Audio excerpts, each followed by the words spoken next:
नमस्कार,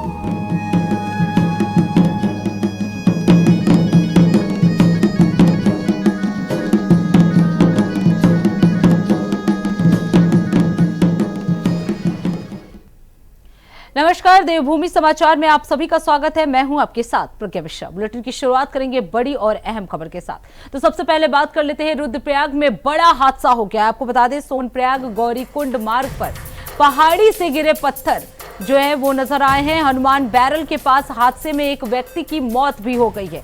कई अन्य लोग जो हैं वो गंभीर रूप से घायल भी हुए, जिनका उपचार जो है वो लगातार जारी है। तो रुद्रप्रयाग में सोनप्रयाग गौरीकुंड मार्ग पर यह बड़ा हादसा हो गया है। हनुमान बैरल के पास अचानक पहाड़ी से पत्थर गिरने के कारण वहां मौजूद लोग उसकी चपेट में आ गए। आपको बता दें, हादसे में एक व्यक्ति की मौके पर ही मौत हो गई है, जबकि एक अन्य गंभीर रूप से घायल हो गया है। वहीं सूचना मिलते ही पुलिस और राहत बचाव टीम मौके पर पहुंची। घायल को उपचार के लिए अस्पताल भेज दिया गया है। घटना के बाद कुछ समय के लिए मार्ग पर आवाजाही भी प्रभावित रही। आपको बता दें, प्रशासन ने यात्रियों से पहाड़ी मार्गों पर सतर्कता बरतने की अपील की है। क्षेत्र में लगातार निगरानी रखी जा रही है। तो रुद्रप्रयाग में यह बड़ा हादसा हो गया। आपको बता दें, पहाड़ी से पत्थर गिरने की वजह से एक व्यक्ति की मौके पर ही मौत हो गई है, जबकि एक अन्य गंभीर रूप से घायल हो गया है, जिसे अस्पताल में भर्ती कराया गया है।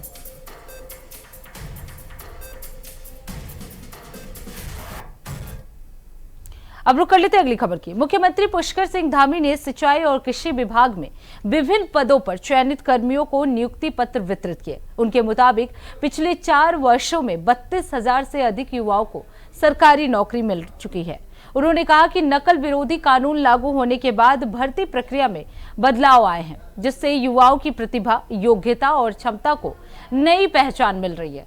सीएम धामी ने ये बात बताया कि भर्ती प्रक्रिया में अब पूरी तरह पारदर्शिता सुनिश्चित की गई है। इससे न केवल योग्य उम्मीदवारों को अवसर मिल रहे हैं, बल्कि जनता में सरकारी भर्ती प्रक्रिया के प्रति विश्वास और संतोष भी बढ़ा है। ये कदम युवाओं को आत्मविश्वास और सुरक्षा का एहसास दिला रहा है।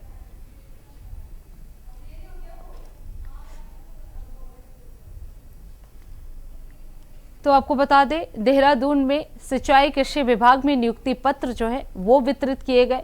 इस दौरान सीएम धामी ने बताया कि 4 वर्षों में 32,000 से अधिक युवाओं को नौकरी मिली है।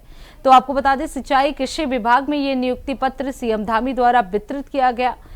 उन्होंने साथ ही कहा कि ये कदम युवाओं को आत्मविश्वास और सुरक्षा का एहसास दिला रहा है। अब रुक कर लेते अगली खबर की। देहरादून में मुख्यमंत्री पुष्कर सिंह धामी शासकीय आवास में राज्य की विभिन्न महत्वपूर्ण सेवाओं की समीक्षा करें। आपको बता दें, इस दौरान उन्होंने वनाग्नि नियंत्रण, मानव वन्य जीव संघर्ष और विद्युत आपूर्ति, पेयजल आपूर्ति और स्वास्थ्य सेवाओं की स्थिति पर विस्तार से चर्चा की। मुख्यमंत्री ने संबंधित विभागों के अधिकारियों से वर्तमान चुनौतियों, उपलब्ध संसाधनों और सुधारात्मक कदमों की जानकारी ली। उन्होंने इन क्षेत्रों में त्वरित और प्रभावी कार्रवाई सुनिश्चित करने के निर्देश भी दिए। मुख्यमंत्री का उद्देश्य राज्य में सुरक्षा, जीवन यापन की गुणवत्ता और सेवाओं की सुचारू उपलब्धता सुनिश्चित करना है। इस समीक्षा के माध्यम से सरकार ये सुनिश्चित कर रही है कि आवश्यक सेवाएं समय पर और प्रभावी रूप से जनता तक पहुंच सके।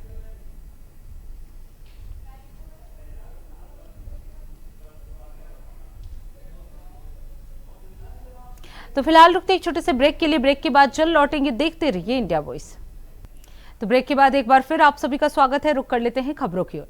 अल्मोड़ा नगर निगम के वार्ड डुबकिया में सार्वजनिक रास्ते पर अवैध अतिक्रमण को लेकर स्थानीय लोगों में भारी आक्रोश देखने को मिला। आरोप है कि जावेद अख्तर नामक व्यक्ति द्वारा रास्ते पर कब्जा कर लिया गया है, जिससे मंदिर और अंतिम संस्कार जैसे महत्वपूर्ण कार्यों के लिए जाने वाले मार्ग जो है वो बाधित हो गए हैं। इस मुद्दे को लेकर स्थानीय निवासियों ने पार्षद अंजू बिष्ट के नेतृत्व में नगर निगम के नगर आयुक्त और महापौर को लिखित शिकायतें सौंपकर तत्काल कार्रवाई की मांग की है। लोगों का कहना है कि संकरा रास्ता होने से आवागमन में परेशानी और दुर्घटना का खतरा बढ़ गया है। पार्षद ने प्रशासन से मौके पर निरीक्षण कर अतिक्रमण हटाने की अपील की है, ताकि आम जनता को राहत मिल सके और रास्ता फिर से सुचारू रूप से खुल सके। एक बाड़ी बगीचे में किसी जावेद अख्तर नाम के व्यक्ति ने एक रास्ते को बंद कर रखा है, जिसमें कि ये कहा जा रहा है कि नगर निगम का रास्ता है। और अभी हम लोगों ने बाद में मैप भी देखा, तो मैप में भी एक रास्ता निकला है, और इसकी पुष्टि करने के लिए अभी एसडीएम साहब को एक लेटर भेजा है, जिसमें कि एक संयुक्त सीमांकन हो जाएगा, जिससे पता लग जाएगा कि जो रास्ता है वो अगर निगम का रास्ता निकलता है तो तुरंत ही अतिक्रमण को हटाया जाएगा। और साथ के साथ ये भी बताया, अभी ये भी संज्ञान में आ रखा है कि इसमें पुलिस के द्वारा भी एक समझौता करवाया गया है कि वर्तमान में किसी प्रकार का जो वहाँ पर है, गेट तो हटवा दिया गया था, और इसका निष्कर्ष निकलने तक वहाँ पर किसी प्रकार का जो अवरोध है उत्पन्न नहीं किया जाएगा। अतिक्रमण वाला ये मैटर है, जो सार्वजनिक रास्ता है मेरे डुक्किया वार्ड के डुक्किया निवास में किसी एक निजी व्यक्ति द्वारा उसने निगम का रास्ता में अतिक्रमण कर वहाँ पे गेट लगवा दिया गया था। तो गेट लगवाया तो उसमें मुझे इन्फॉर्मेशन मिली और स्थानीय लोग इकट्ठे हुए और कुछ एडवोकेट भाई साहब हैं, वो लोग आए और बजरंग दल की टीम वहाँ पे को आई। तो हम सब लोगों ने पुलिस प्रशासन को भी फोन किया, वो लोग भी आए। उसके बाद उस गेट को तुड़वाया गया वहाँ पे पुलिस प्रशासन द्वारा और स्थानीय लोगों द्वारा। निगम क्षेत्र में जो अतिक्रमण के मामले आ रहे हैं, यहाँ पे हमने नगर निगम पूरी अपनी बोर्ड में ये बोला भी है, और ये शुरू से हम कह भी रहे हैं कि अगर अल्मोड़ा अपना जो नगर है बहुत ऐतिहासिक नगर है, यहाँ पर कोई अगर ऐसी अतिक्रमण वाली कहीं पर कोई ऐसी बाधा आएगी तो उसमें नगर निगम में विचार करेगा, और कहीं पर को नियमानुसार जो भी कार्रवाई होगी वो नगर निगम के द्वारा इसको कराई जाएगी। अब रुक कर लेते हैं अगली खबर की। जिला अधिकारी अंशुल सिंह ने जनपद में बढ़ रही फॉरेस्ट फायर की घटनाओं पर गंभीर चिंता व्यक्त की है। उन्होंने कहा कि जंगलों को आग से बचाना केवल प्रशासन की ही नहीं बल्कि हर एक नागरिक की सामूहिक जिम्मेदारी है। जिलाधिकारी ने बताया कि वनाग्नि से पर्यावरण, वन संपदा, वन्य जीवों और मानव जीवन को गंभीर खतरा उत्पन्न हो रहा है। इस मामले में अज्ञात व्यक्तियों के खिलाफ 5 मुकदमे दर्ज किए गए हैं और दोषियों पर सख्त कार्रवाई की जाएगी। उन्होंने संबंधित विभागों को सतर्क रहकर निगरानी बढ़ाने और त्वरित नियंत्रण के निर्देश दिए हैं। साथ ही जन जागरूकता अभियान तेज करने को कहा गया है। अपने दौरे के दौरान उन्होंने ग्रामीणों और राहगीरों से संवाद कर आग से बचाव के प्रति जागरूक किया और सहयोग की भी अपील की।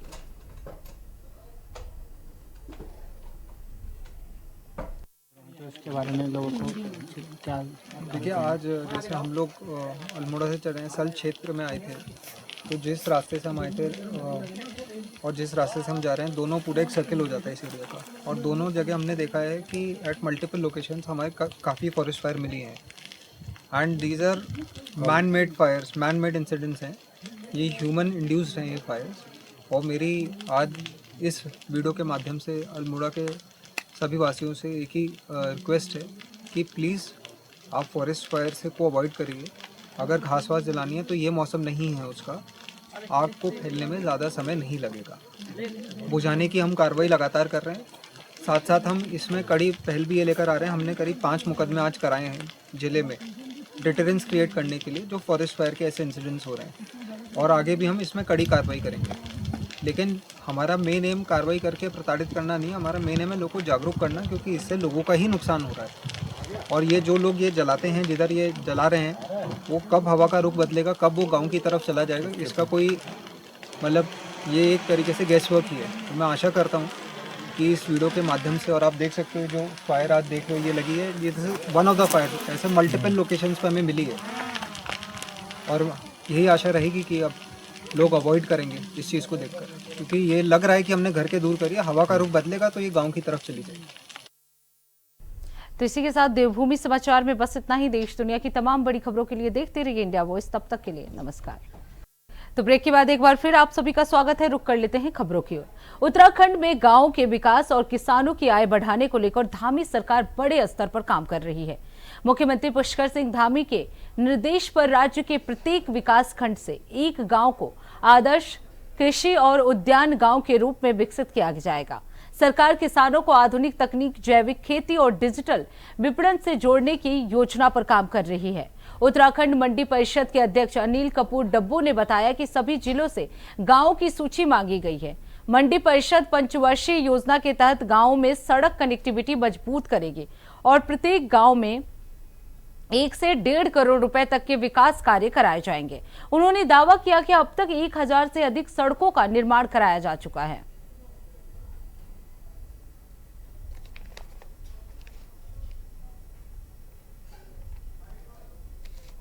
देते थे।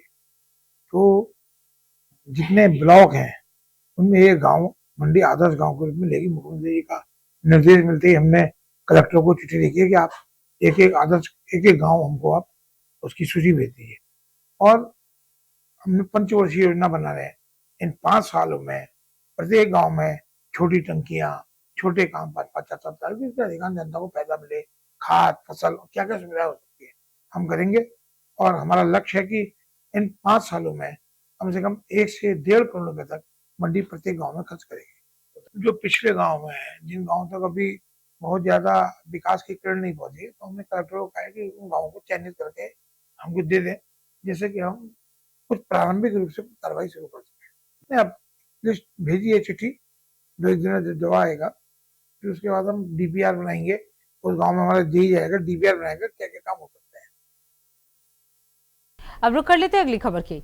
भीषण गर्मी के बीच जगजीतपुर डिवीजन के गुरुकुल स्थित बिजली घर पर पावर सप्लाई ठप होने से लोग भड़क गए। आपको बता दें, बृहस्पतिवार देर रात बड़ी संख्या में जुटी भीड़ ने बिजली घर पर हंगामा किया। आक्रोशित जनता को देखकर यूपीसीएल के कर्मचारी मौके से भाग गए। लोग एसडीओ और अन्य अधिकारियों से संपर्क करने की कोशिश करते रहे, लेकिन सभी के फोन बंद मिले। नाराज लोगों ने इसके बाद हाईवे जाम कर दिया। जगजीतपुर क्षेत्र में बिजली की स्थिति पहले से ही खराब थी और बृहस्पतिवार दिन भर से रात तक सप्लाई बाधित रही। सूचना मिलने पर पुलिस मौके पर पहुंची और भीड़ को शांत कराया गया। काफी देर बाद विधायक अनुपमा रावत भी बिजली घर पर पहुंची और स्थिति का जायजा लिया।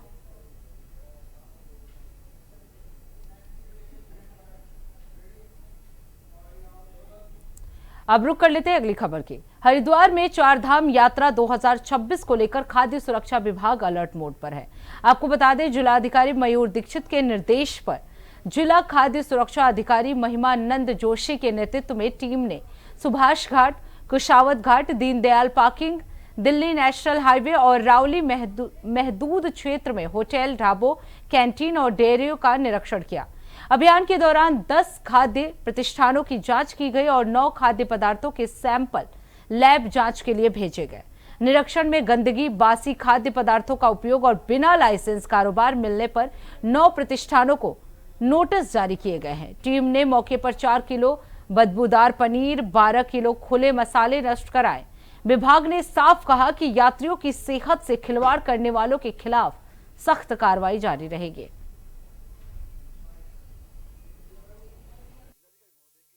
सख्त निर्देश है कि 4 धाम यात्रा गर्मी के सीजन को देखते हुए जो खाद्य सामग्री है उसे खराब होने की आशंका से अधिक रहती है। इसी परिप्रेक्ष्य में हमारी टीम लगातार होटल, ढाबा, रेस्टोरेंट और निर्माण इकाइयों में निरीक्षण कर रही है और इसी परिप्रेक्ष्य हम लोग ने कई जगह सैंपल भी लिए हैं और जो अनहाइजीनिक कंडीशन में जो निर्माण कर रहे हैं अपने खाद्य सामग्री का, और उनके खिलाफ नोटिस भी जारी किए हैं और कई लोगों के मुकदमे भी हमने माननीय न्याय अधिकारी यानी एडीएम न्यायालय में दायर भी किए हैं। अब रुक कर लेते हैं अगली खबर की। केदारनाथ यात्रा मार्ग पर सोनप्रयाग पुलिस ने ड्रग्स फ्री देवभूमि अभियान के तहत एक नेपाली तस्कर को 1 किलोग्राम चरस के साथ गिरफ्तार कर लिया है। आपको बता दें, एसपी रुद्रप्रयाग निहारिका तोमर के निर्देश पर चौकी प्रभारी गौरीकुंड उप निरीक्षक रघुवीर सिंह रावत की टीम ने 21 मई 2026 को गौरीकुंड क्षेत्र में संदिग्ध व्यक्तियों की चेकिंग की। अभियुक्त हस्त बहादुर शाही के कब्जे से एक मोबाइल फोन, 6070 भारतीय रुपए और 450 नेपाली रुपए बरामद हुए हैं। प्रारंभिक पूछताछ में शाही ने स्वीकार किया कि उसने नेपाल से चरस लाकर यात्रा मार्ग पर ऊंचे दामों में बेचने की योजना बनाई थी। उसके खिलाफ कोतवाली सोनप्रयाग में एनडीपीएस एक्ट के तहत मुकदमा दर्ज कर लिया गया है। तो आपको बता दें, केदारनाथ यात्रा मार्ग से एक तस्कर को पुलिस ने गिरफ्तार कर लिया। आपको बता दें, उसके पास से लगभग 2 किलोग्राम चरस जो है वो बरामद किए गए हैं। इसके साथ ही उसके पास से ऊंचे दामों में बेचने की जो उसने योजना बनाई थी उसके खिलाफ भी एक्शन लिया गया है। आपको बता दें, अभियुक्त के पास से एक फोन भी बरामद किए गए हैं। इसके साथ ही 6070 रुपए जो है भारतीय रुपए बरामद किए गए और 450 नेपाली रुपए उसके पास से बरामद किए गए। वहीं प्रारंभिक पूछताछ में अपराधी ने स्वीकारा कि उसने नेपाल से चरस लाकर यात्रा मार्ग पर ऊंचे दामों में बेचने की योजना बनाई थी। उसके खिलाफ कोतवाली सोनप्रयाग में एनडीपीएस एक्ट के तहत मुकदमा दर्ज कर लिया गया है। तो आपको बता दें केदारनाथ धाम यात्रा मार्ग पर एक तस्कर को गिरफ्तार किया गया है। उसके पास लगभग 2 किलोग्राम चरस मिले हैं, जिसको पुलिस ने बरामद कर लिया है और आरोपी के खिलाफ एनडीपीएस एक्ट के तहत मुकदमा दर्ज कर दिया गया है।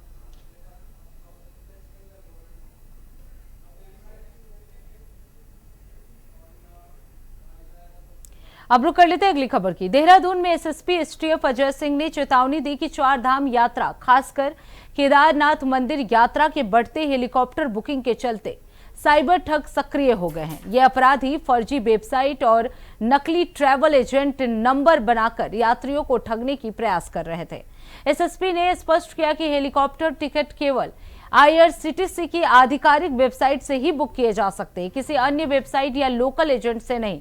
एसटीएफ ने अब तक 202 फर्जी वेबसाइट ब्लॉक कराई है, जिसमें से 132 एक ही राज्य के जिलों से संचालित पाई गई थी, जिसके खिलाफ मुकदमा दर्ज कर कार्रवाई शुरू कर दी गई। इसके अलावा ट्रैवल एजेंट बनकर सक्रिय कई व्हाट्सएप नंबर भी ब्लॉक और ट्रेस किए गए हैं। एसटीएफ की टीमें विभिन्न राज्यों में आरोपियों की तलाश में लगी है ताकि तीर्थ यात्रियों को साइबर ठगी से बचाया जा सके। तो आपको बता दें हेलीकॉप्टर बुकिंग में ये बड़ा फर्जीवाड़े का खुलासा हुआ है। आपको बता दें इस मामले में एसएसपी एसटीएफ ने कई फर्जी लोगों को इस मामले में गिरफ्तार किया है। साइबर ठगी से बचाने की पूरी कोशिश जो है वो टीम की तरफ से की जा रही है। आपको बता दें इसके अलावा ट्रैवल एजेंट बनकर सक्रिय कई व्हाट्सएप नंबर भी इस दौरान ब्लॉक किए गए और ट्रेस किए गए। एसटीएफ की टीमें विभिन्न राज्यों में आरोपियों की तलाश में लगी हुई है ताकि तीर्थ यात्रियों को साइबर ठगी से बचाया जा सके। तो इस मामले को लेकर एसएसपी ने बड़ी चेतावनी दी है। अगर इस तरह की किसी भी फर्जीवाड़े कार्य में कोई संलिप्त पाया जाएगा तो उसके खिलाफ सख्त एक्शन जो है वो लिया जाएगा। तो आपको बता दें एसटीएफ ने इस मामले में अब तक 202 फर्जी वेबसाइट जो है वो ब्लॉक करा दी है, जिनमें से 132 एक ही राज्य के जिलों से संचालित हो रही थी। इसके बाद कई जिलों में मुकदमा दर्ज किए गए हैं और कार्रवाई भी जो है वो शुरू कर दी गई है। इसके अलावा आपको बता दें ट्रैवल एजेंट बनकर सक्रिय कई व्हाट्सएप नंबर भी ब्लॉक और ट्रेस किए गए हैं। एसटीएफ की टीमें विभिन्न राज्यों में आरोपियों की तलाश में लगी हैं ताकि तीर्थयात्रियों को साइबर ठगी से बचाया जा सके।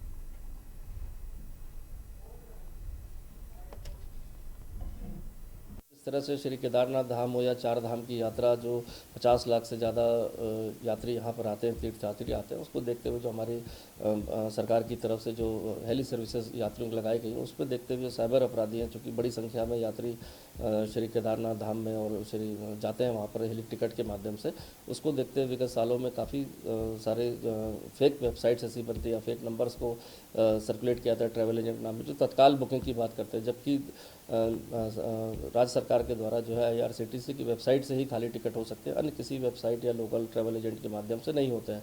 लेकिन साइबर अपराधियों द्वारा खासकर कुछ जनपद ऐसे ट्रेस किए गए एक राज्य में जहां से लगातार ऐसी फेक वेबसाइट्स बना रहे हैं, ऐसे नंबर्स को सर्कुलेट कर रहे हैं जिससे कि यात्रियों को ठगा जा सके। अभी तक कुल 202 वेबसाइट्स ऐसी जो फेक बनाई गई थी उसको ब्लॉक कराया गया। एक मुकदमा 132 ऐसी वेबसाइट थी जो एक दो जनपदों से एक राज्य के ऑपरेट हो रही थी, उन पर एक केस भी पुलिस द्वारा अभी साइबर पुलिस द्वारा एक लिखाया गया जिसमें हमारी टीमें उस पर काम कर रही है। तो फिलहाल रुकते एक छोटे से ब्रेक के लिए। ब्रेक के बाद जल्द लौटेंगे। देखते रहिए इंडिया वॉइस।